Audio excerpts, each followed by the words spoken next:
All right, we are continuing our study on parenting, and hopefully this material is being helpful to you as we're getting feedback not only from parents here, but in other places. More and more our videos are being seen in other states, other places, and we're getting feedback, and we appreciate that. And we appreciate your input as we go along on the studies. Today we're focusing on worldliness and the home and how worldliness impacts the home. We give some introductory things here in a moment. We're on page 53 of the workbook if you're following there. If you don't have a copy, you'll be fine, as we will have most all of the material on the screen as we go along. We're ready for lesson 11, which is number 9 in the workbook, because we're adding some, we split one lesson and added some more.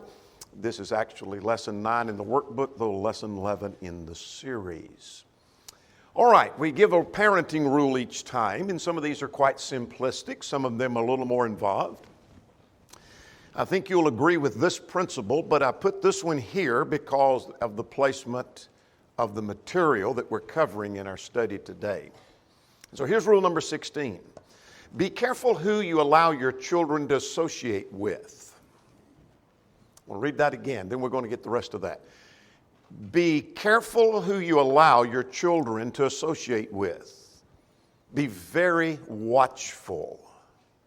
In other words, as a parent of a young child, you want to begin watching very carefully who they spend time with. I don't mean who they speak to and who they may be kind to on the playground, or that they may speak to and be a good friend with occasionally in the first years of school, but who they run with and who they spend time with and who they associate with. Start early in the rearing of your children, setting rules about that. We'll come back to that. Well, let me just go ahead and camp on that just for a moment. Start early setting rules. What I mean by that is, if you start rearing your child and you don't have rules, and here is a neighbor that you say, well, I'll let you go and spend a good time at the neighbor's house. And then here's a friend at school that you say, well, I don't really have any rules. I'll let them go spend the night at the friend's house, etc. The next thing you know, you have opened a door that you may have trouble closing. Would you agree with that? We have a lot of trouble closing that door, and you want it closed because you're beginning to see influence of people around them that you wished I could close that door, but you've already opened it. So start very early setting some rules. It would be easier to open a door that you've got tightly closed than to close a door that you've already got open. Does that make sense? And then I put here, don't assume your child's influence will be stronger than their friends. Why would I say that? Number one, is that a good rule? Because their friends have just as much. Absolutely, absolutely. We may assume, well, my child has a strong principle of righteousness about them. We've taught them well, we've influenced them, we've told them what's right, and they'll have an influence on their friends. And that may be, that very well may be. It's also true that the friend may have an influence on your child. It is unsafe to assume that your child's influence is going to be stronger than the influence of a friend that's not a Christian. Does that make sense? And I say that in light of our study today. Would you agree with those principles involved in this rule? Absolutely. Absolutely. Very important rule to follow. Start very early setting rules. So you got a young child, and so you be deciding now. You say, well, they're still in diapers. I'm not letting them go anywhere. It's not too early to decide what you're going to do when they get up and they start going places and they begin to associate. That'll be here. By the time you turn around about 3 times, you're going to be making decisions about that. All right, let's move further. We're on page 53 of the workbook, if you care to follow there. Let's start with laying some groundwork and some principles here with reference to worldliness and the home. And you say, well, my children are young, and we're not at the stage where they're involved in worldliness. So that's what this lesson is going to be about. At least that's how we're directing it. And you're going to see that in a moment. Whether that's what the author intended, that's where we're going to go with it here, and you'll see how I do that in a moment. Let's start with this principle. Man has to live in the world. By that we simply mean we have to live in an ungodly society. And it doesn't matter, our society may be better than, say, living in Los Angeles or Jersey City. I got that. But we still live in an ungodly society right here in Shelbyville, Tennessee. We have people who are ungodly in this town and in this society and in our schools, in the workplace. And so we have to live in an ungodly society. Here's evidence. Our author cites all of these cases here, which I think is well placed. That we do live by bread, though not by bread alone. And so that suggests we live in a world that eats bread. In other words, we live in the flesh and we live in a world that we live by spiritual things. That's true. But he didn't say we didn't live by bread, but we don't live by bread alone. So we do live by bread, don't we? You have to live in life. What's Paul saying in 1 Corinthians 5 and in verse 10? That's in the context of withdrawing from the brother who was a fornicator. He said, don't associate with the fornicators. And I don't mean by that but the people of the world. Because if you did that, you'd have to do what? You have to leave the world. You have to go out of the world. So we can't do that. We can't just say, I'm going to divorce myself from the world, in the sense that I'm not going to associate with the world. I'm not going to have any interaction with the world at all. You can't do that. And Paul acknowledged that. So we live in the world. We are to have influence on the world. We're to shine as lights to the world. We're to be salt and light to the world. You can't do that unless you're living in the world. Does that make sense? So I've got to have some context of having some interaction to have an impact and be an example. The last thing he mentions here is that we are citizens of the world. Render to Caesar the things that are Caesar's. That's Matthew 22. 1 Peter 2, Romans 13 talks about being submissive to the civil government, fearing the king, respecting those in places of authority. So I have to interact with government. I have to be obedient to government, all of which says we live in the world. We live in an ungodly world. All right? Let's go a step further. We're still laying some groundwork. Family responsibilities are part of living in the world. And that's because we can't be in a social vacuum. In other words, we can't just create a bubble. This is where I'm going to live, and I'm not going to have any action at all with the world. Can't do that. We've already established that point. So any responsibility about living godly applies to the family. And so I'm not going to take the time because I want us to get to some other thing, but Ephesians 4, Colossians 3, you're familiar with those texts. Like putting off the old man, putting on the new man, all those passages, putting off this sin, putting on this principle of righteousness. That applies to the family.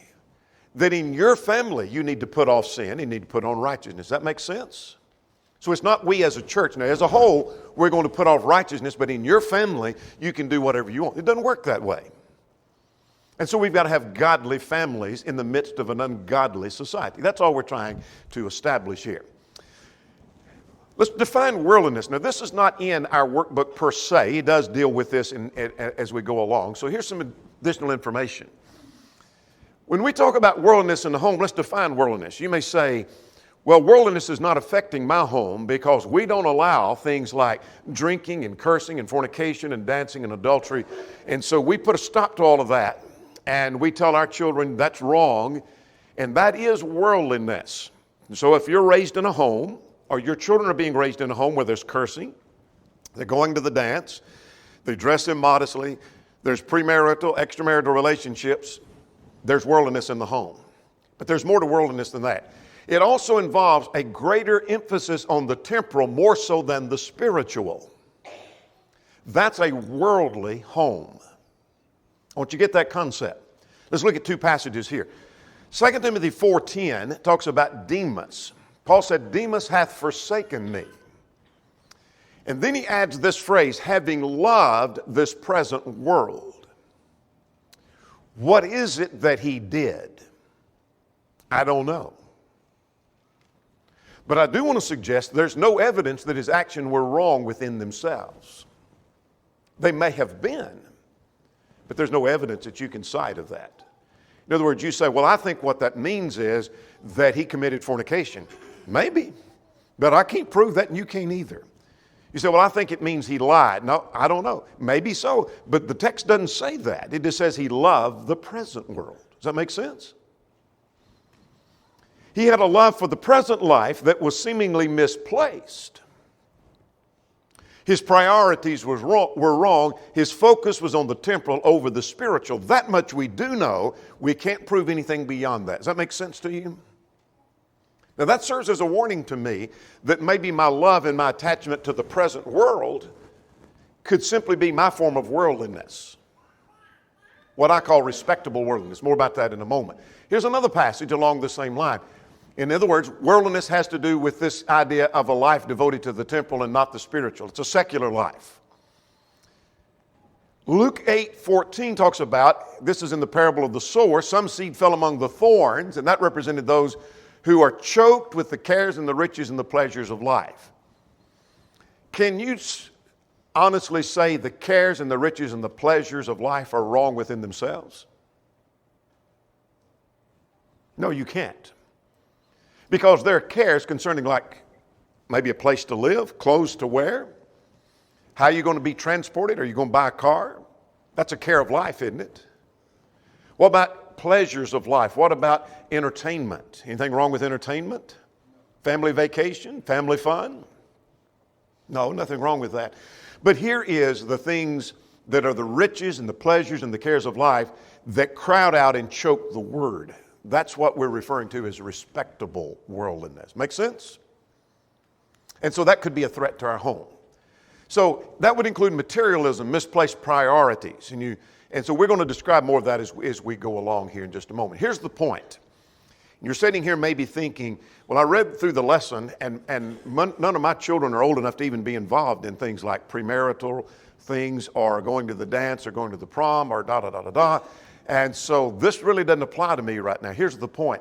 If you want your child to be godly, if you don't want your child to be worldly, you've got to start early with the principles we're talking about. Does that make sense? And so you've got a child that's just a few days old and you say, I don't want this child to be, I want something help me in rearing this child. You start today with understanding these principles lest your child become worldly. Make sense? All right, let's get rolling here. Two things that our lesson deals with. We live in the world, but we're not of the world. And then we'll see characteristics of the worldly home. Let's talk about this on page 53 now. Let's develop this thought. We have to fight the influence of the world. What evidence would you cite of that?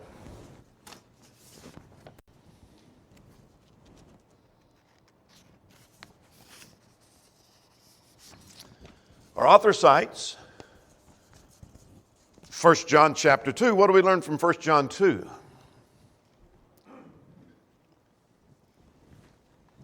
We are not to love the world or the things in the world. And things that are in the world are mentioned as being the absolutely. By the way, let's footnote here. The term world is used in different senses in our everyday language and in the scriptures. Sometimes it refers to the world that God created, the earth. Sometimes it refers to the population. God so loved the world that he gave his only begotten son. Remember that? But in this text, it's talking about the realm or the sphere of iniquity, the realm of sin. So you don't love the realm. Not saying don't love the people of the world. If God loved them, I should love them too, shouldn't I? But I'm not to love the realm of iniquity. So in other words, we're to fight the influence that the world may have upon us. Resist that. All right, here's another principle. Titus 2:11 and 12, the grace of God that brings salvation has appeared unto all men, teaching us that's your cue for filling in the rest. The grace of God appears to all men, teaching us that, denying ungodliness and worldly lust, we should live soberly and righteously and godly in the present age. Is that right? All right. So we're to live soberly and godly in the present age. So we have to resist the temptation. Romans 2 says we're not to be conformed to the world, but be transformed by the renewing of your mind. What does that passage tell you about the world and its pressures and how we are to react? What does the word conform suggest to you here? Don't be conformed to the world. Take the shape of. In other words, the world will, if we let the pressure of the world come on strong and we don't resist, it's going to mold and shape us to be just like it. Remember a moment ago, the child's friend may have more pressure on your child than your child will have on them. They're going to conform to the world, perhaps. Make sense? So instead of being conformed, what are you to do? Be transformed. What does transform mean? To change. There's a change. There is some kind of change. Be changed and be different from the world. And so the point that we're learning from that is that we must fight the influence of the world. All right. The cares of the world can choke out the word. We're still on page 53. If you're following, there'll be some notes along that line. Our author cites Mark 4:19. If you're trying to keep up in the workbook, find that reference. That's where we are. What does Mark 4:19 tell us? We saw this in Luke.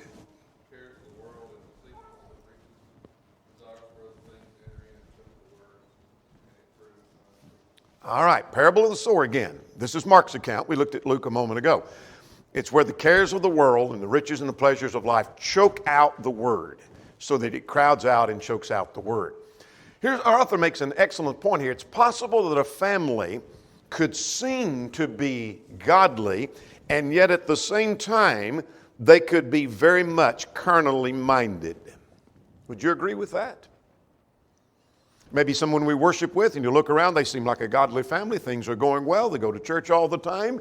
They may be very active in church life, very religious, participate in worship, and yet they flirt with the world and they don't produce fruit to maturity.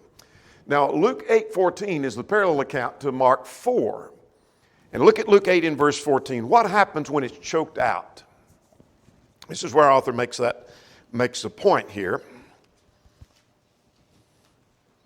What happens when the word is choked out? Brings no fruit to maturity. In other words, the plant doesn't grow up and mature. It's choked out and doesn't have fruit. So likewise, the Christian life is not going to produce fruit. You're not going to be mature. You're not going to be what God would have you to be. So that means then, if the cares of the world are choking it out, the depth of their spirituality is lacking. Would you agree with that? And so we're in the world, but we're not going to be of the world. We can't go out of the world. We got to live here, but we can't be of the world and participate in the same. That takes a lot of work, a lot of resistance. All right, here's where we're going to spend the rest of our time. The characteristics of a worldly home. And perhaps you're thinking of some others that are not listed here. We have a question on that. If we get to those later, we may come to that and develop some more if time permits. So this is a section that talks about things to avoid lest our children become worldly. Again, I'm trying to target this more toward those who have small children. If your children are already teenagers, already left home, we're getting a little late to decide, you know what? I think I don't want my children to be worldly. We should have decided that a long time ago. But if you have young children, young grandchildren, that are not even at the point where this is on their radar, this is the time to start, I want to have the kind of home in the family that my children will not end up being worldly. Make sense? All right. What are some characteristics of a worldly home? Sporadic attendance. What's that about? All right. Go every now and then. Or anything and everything is an excuse to not show up. Absolutely. It's a problem of priority. It may be, and here's part of the clouding of the issue, is this family may be at church most of the time. Most of the time they're there, but there's going to be times other things take a priority, like ball games or vacations or parties or maybe personal agenda. Do you agree that could be a problem? It becomes a matter of convenience for them. So if a ball game comes up, we go to the ball game. If vacation interferes with our attending, when we can't attend. That's just part of the planning of vacation. We couldn't help it. Whatever the case may be. Now, what are the children learning from that? Your children are growing up and they noticed, there was times when we were on vacation that we didn't worship and we skipped a service or two. And we went places for vacation where there wasn't a church, but we didn't worry about that. And ball games we sometimes miss for. What are the children learning as they're growing up? Say again? Yeah, how'd they get that conclusion? Yeah. This secular thing is far more important tonight. Worship is important most of the time, but tonight the ball game is really important. Vacation is really important, and it's not important that we work our vacation around church. Now, sight, what a contrast. Now, this is not in your workbook. You might make a marginal note to come back and look at this later. Matthew 8:22. What a contrast. Now, why would I say that? What's Matthew 8:22 talking about? It's a man who wanted to follow Jesus. Yeah, and he said, let me first go bury my father. And I've looked at that passage for years, and I'm still puzzled. Was it the man's father had just died, and he said, let me go have the funeral, then I'll follow you? Or was it, let me go serve my father, and then when he dies, I'll follow you? I don't know. Either way, Jesus didn't think much of it, did he? He said, let the dead bury the dead, you come and follow me. In other words, your father doesn't come first, I do. Your dead father doesn't come first, I do. That passage is quite a contrast to this attitude. So children raised in that environment are not likely to be faithful when they leave home. Would you agree with that? They're raised in a worldly. And so it's not what they were doing was sinful within itself. Going on vacation and going to the ball game is not sinful. That's worldliness in the sense misplaced priorities. So do we have worldliness in the church? You bet. You bet. A lot of worldliness in the church. All right, here's another characteristic of a worldly home. Questionable or borderline behavior. What's meant by that?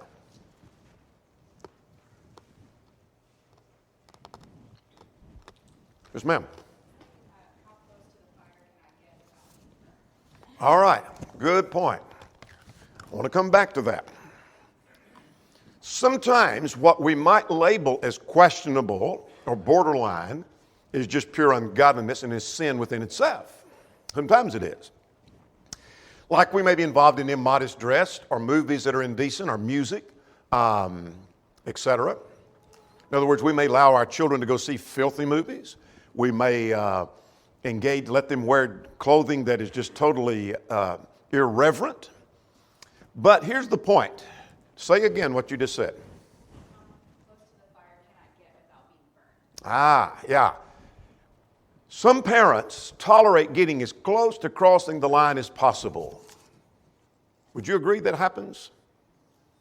We want to see how close we can get to the fire of sin, but I don't want to get burned, but I want to get as close as I can. We're going to warm ourselves by the devil's fire if we can.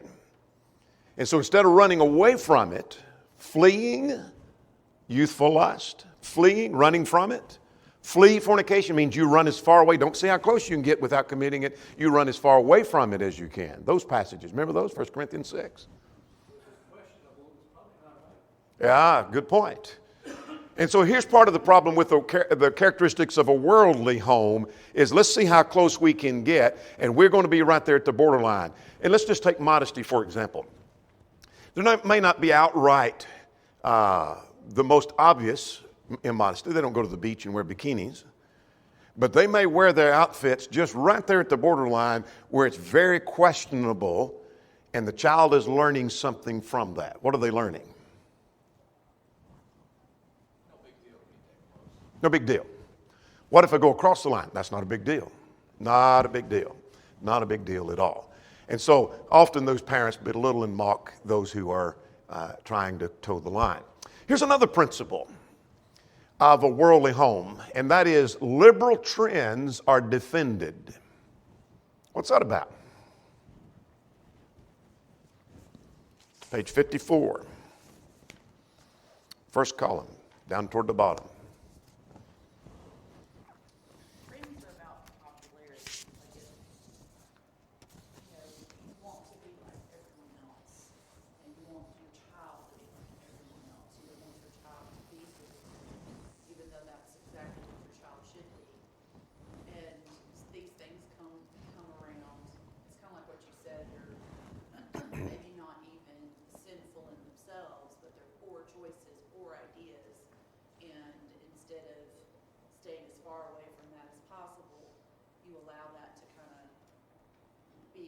acceptable in your home, because you can't say, well, that's totally wrong. There's a line there. You let them, you don't try to keep them away from it. You don't try to keep them away from it. All right.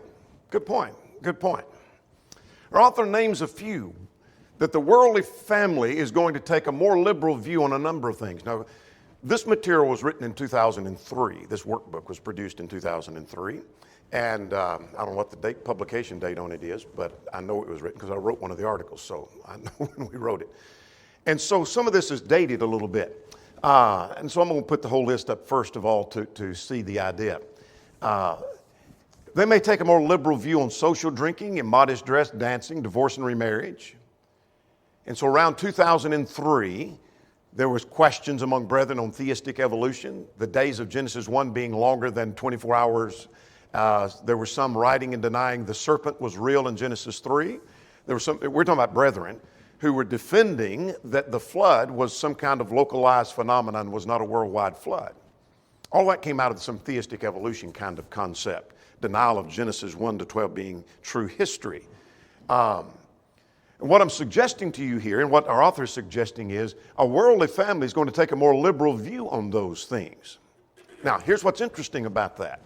They may not practice or encourage those things, but they almost always will defend the looser arguments. Our author makes an excellent point. Have you ever noticed an agnostic? What's an agnostic? He doesn't know if there's a God. He doesn't say there is no God, but he doesn't believe in God. He claims to be neutral.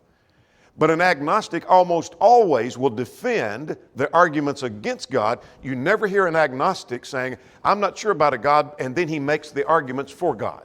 He never does that. He always goes in the other direction. And so the parents who defend they may make arguments that defend social drinking and defend immodest dress and defend dancing and defend some of these other things. They don't encourage or practice that, but they sure defend the loose arguments. What are the children learning from that? They're going to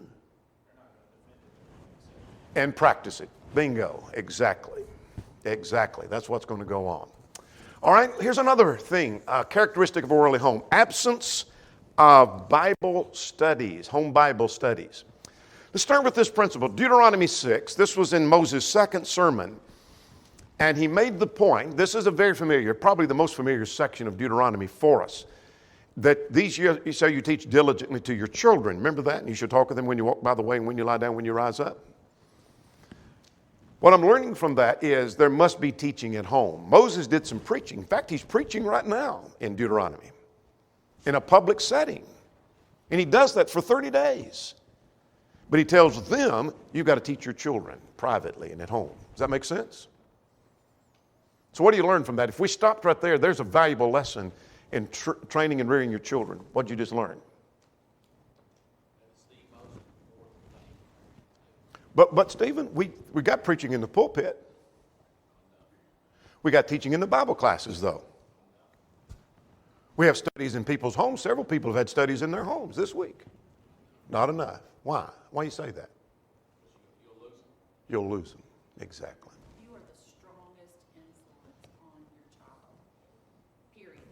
You are the strongest influence on your child. Absolutely. And whatever they see you doing, they're more likely to do. Absolutely. Do you remember Psalm 78? This, by the way, remember Judges 2:10? That's not on the screen. It's not in your workbook, but Judges 2:10. There arose a generation after them that knew not God. And you wonder why. And if you ever get to Judges 2 and you wonder why, might jump over to Judges 2:10 and write in your margins Psalm 78. It tells us why. Because one generation was to teach the next generation. And that generation was to teach the next generation. If this generation don't know, what's my conclusion? Hadn't been taught. Hadn't been taught. One generation to teach the next.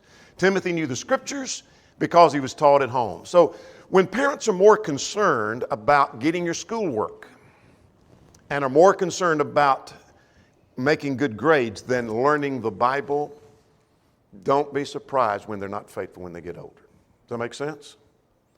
I want you to make good grades at school, and then they come to Bible class, and do you have your Bible lesson? No, we didn't get that. Well, okay. And we let it go. Make sense? You want your children to be godly, not worldly? Make sure they're studying their Bibles. Well, in a worldly home, prayer is rare. We're on page 54, second column, I think. Is that where we are? Yeah. No. I have 54. That should say 55. First column. Just one page and one column over. That's all. All right. What do we mean prayer is rare? What's the problem here? Well, you know, a lot of times you see families that they're in the habit of praying at a meal, which is a good thing. But if the child doesn't see, again, they'll do whatever parents, have them in front of them. They don't see you praying when they know you were struggling, the family is going through something, or something is happening in the congregation, or pray for good things, pray for the congregation. If they don't see that, they're not probably going to do it either. Good point. Good point. They learn as much or more by example than they do by instruction. What does Luke 11:1 tell us about prayer? We got to be taught how to pray. I think we make a bad assumption. Let's forget about the family. Just talking about people becoming Christians. We make a bad assumption. We baptize them. We pull them out of the water, tell them to dry themselves off and push them on their way and assume they're going to know how to pray. The disciples themselves said, Lord, teach us to pray. We need to be taught. We need to be taught who we address in prayer, how we address them in prayer, the kinds of things we can pray for, the effect of prayer. There's a whole lot about prayer that we need to be taught. That includes teaching our children about prayer. Would you agree with that? So the first place they're going to learn about prayer, maybe it's not in Bible class or a sermon, is you at home teaching them about prayer, teaching them all about praying. There's many homes where there's little or no praying. They may pray at the table, but the emphasis, there's very little emphasis beyond maybe when we sit down at the table, we thank God for the food and then we go on our way. So here's an occasion. There are many occasions where there's a teachable moment where we may want to teach our children, we need to pray for them. Maybe instead of complaining about somebody or belittling someone or making fun of someone, maybe it'd be better to say, you know what, we need to pray for them. Let's be sure and pray for them. That's a good teachable moment, isn't it? Somebody's got problems, pray for them. Some problems going on at church, let's pray about that. Let's pray about that. And your child will learn something about prayer and the power of prayer. Does that make sense? All right. The next is materialism is a problem in a materialistic or a worldly home. What's materialism? It's what? Things, yes.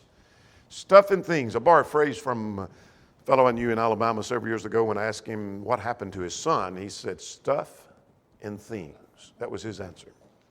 Pretty good answer, wasn't it? In other words, he got wrapped up in materialism. I like that. Stuff and things. We get wrapped up in stuff and things.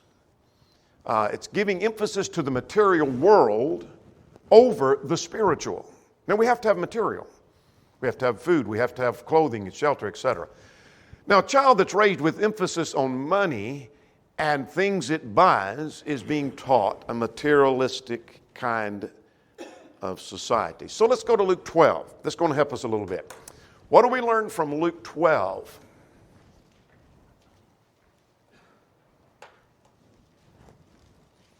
Beginning at verse 15, the story of the rich fool. What do we learn? Say again. All right, that's true. He was a rich man and he was called a fool. What was the problem with him? He loved his possessions. He didn't keep in mind that this night your soul would be required. Yeah. Yeah, that his soul was far more important. Look at verse 15. These are all good comments. and to be added to what I'm about to say. Look at verse 15. He thought his life, say again? Thought his life would never end. He thought it consisted of the abundance of the things he possessed. This is life. This is what life's about, is material things. Stuff and things. His life consisted of the things that he possesses. And because he thought that, and he thought it would never end, as Stephen just mentioned, then he was called a fool. Someone said, and I think this is quoted in the book, he knew the price of everything and the value of nothing. I mean, he knew all about material things, but he didn't know the value of anything. He didn't know the real value of material things and didn't know anything about the value of his spiritual life. Make sense? Now, we'll go back to a point we just made right here, point 3. Can we be materialistic without can we teach our children materialism without saying that material things are more important? Is that possible? I mean, I've never taught my child, you may be saying, I've never told my child that material things are more important. In fact, I've told them that God's more important than anything. And yet, could I still be teaching them materialism? If so, how? Melissa said it a moment ago. Not by what I'm saying, but children are learning by what I'm doing. I'm giving emphasis to material things. This is where I spend my time. This is where I spend my conversation. This is where my emphasis is. And though I'm telling them God is most important. One more thing here. Let's talk about, there's little family time. Now, next week we're going to talk about family time a little more with emphasis around the family table, etc. So let's talk about here a little bit about family time. The family may do very few things together. They each go their separate ways. And so they have very little family time. That's the modern family. The husband is doing his thing even after work. The wife is doing her thing. The children are off doing something else. And they have very little time together. Now, this is an important point that I often make. I'm not sure that it's always understood. That often things done together is not actually together as a family. You agree with that? Just watch people eating a meal together in a restaurant. They're not together. Let me illustrate that. Here's a husband and wife who say, we never have time to communicate. Let's forget the children right now. The husband and wife say, we have no time to communicate. And we don't have time to bond together in our conversation. Let's take a date night and spend some time together. So they go to the movie. Nothing wrong with the movie within itself. And they sit there for 2 hours watching the movie and not conversing. And they go home and they say, we had a great night together. They didn't spend much time together communicating. Does that make sense? Which is what they really needed. And the same thing is we want to spend time with our children. And we don't spend enough time doing that. We're going in separate ways. So maybe they go to the park with 2 or 3 other families and the kids are all scattered and you're still not spending time together as a family. Nothing wrong with going to the park. My point is sometimes our quote together is not together. Does that make sense? Be careful about that in the rearing and the raising of your children. What that does is break down the communication. And our author makes an interesting point right at the end. Separate interest does not mean you can't do things together. The husband is interested in fishing and the wife is interested in shopping. The children are interested in sports. I just bet you can find something you can all do together and still have family together time. You all like to eat, so eat together would be one thing. Make sense?